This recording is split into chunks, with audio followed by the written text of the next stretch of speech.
Aujourd'hui, on va briser un mythe tenace. Le mode incognito de votre navigateur ne vous rend pas invisible sur internet. Vous pensez être à l'abri des regards indiscrets? Détrompez-vous, restez avec moi, je vais tout vous expliquer. D'abord, qu'est-ce que le mode incognito fait réellement? Le mode incognito ou navigation privée empêche simplement votre navigateur d'enregistrer votre historique de navigation, les cookies, les données de formulaire et les fichiers temporaires sur votre appareil. Cela signifie que les autres utilisateurs de votre ordinateur ne verront pas ce que vous avez fait en ligne. Mais attention, cela ne signifie pas que vos activités en ligne sont invisibles pour les autres. Votre fournisseur d'accès à internet, les sites web que vous visitez et même les services comme Google ou Facebook peuvent toujours suivre vos actions. Donc faites attention à ce que vous faites car on n'est pas dans le monde des business.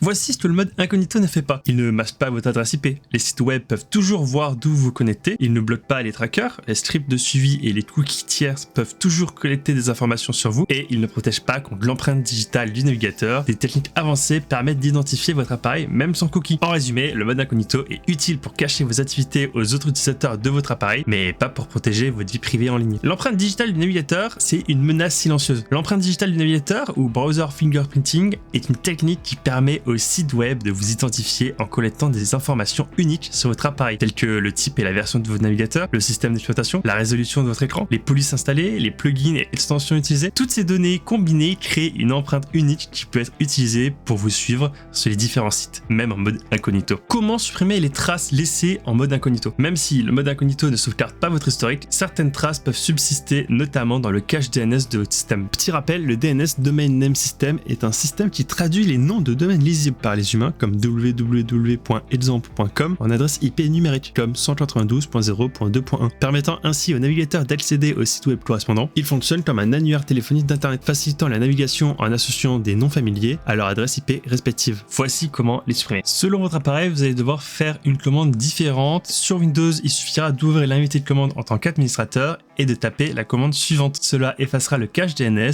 en supprimant ainsi les traces des sites visités. Sur macOS, c'est plus ou moins la même chose. Vous ouvrez le terminal, vous tapez la commande suivante et vous devrez rentrer votre mot de passe administrateur. Cette commande videra le cache DNS de votre Mac. Sur Android avec Chrome, vous ouvrez Chrome et tapez dans la barre d'adresse, appuyez sur Clear Host Cache pour vider le cache DNS. Puis sur iPhone, il suffit tout simplement d'activer puis désactiver le mode avion pour vider automatiquement le cache DNS de votre appareil. Mais du coup, comment renforcer votre confidentialité en ligne? Pour une protection plus robuste, voici quelques outils et pratiques recommandés. D'abord, utilisez un VPN. Un réseau privé virtuel masque votre adresse IP et chiffre votre trafic internet. Naviguer avec des navigateurs axés sur la confidentialité, des options comme Brave, Tor ou Firefox avec des extensions de protection renforcées peuvent bloquer les trackers et réduire l'empreinte digitale. Vous pouvez aussi désactiver JavaScript, bien que cela puisse altérer l'affichage de certains sites, cela empêche de nombreuses techniques de suivi. Puis, vous pouvez utiliser des moteurs de recherche respectueux de la vie privée comme DuckDuckGo ou Quant. La conclusion, c'est que le mode incognito est un outil pratique pour éviter que votre historique de navigation ne soit enregistré localement, mais il ne garantit pas l'anonymat en ligne. Pour une véritable confidentialité, il est essentiel d'adopter des outils et des pratiques adaptées. Si vous avez trouvé cette vidéo utile, n'oubliez pas de liker, de vous abonner et d'activer la cloche pour ne rien manquer. Et dites-moi en commentaire quelles sont vos astuces pour naviguer en toute confidentialité.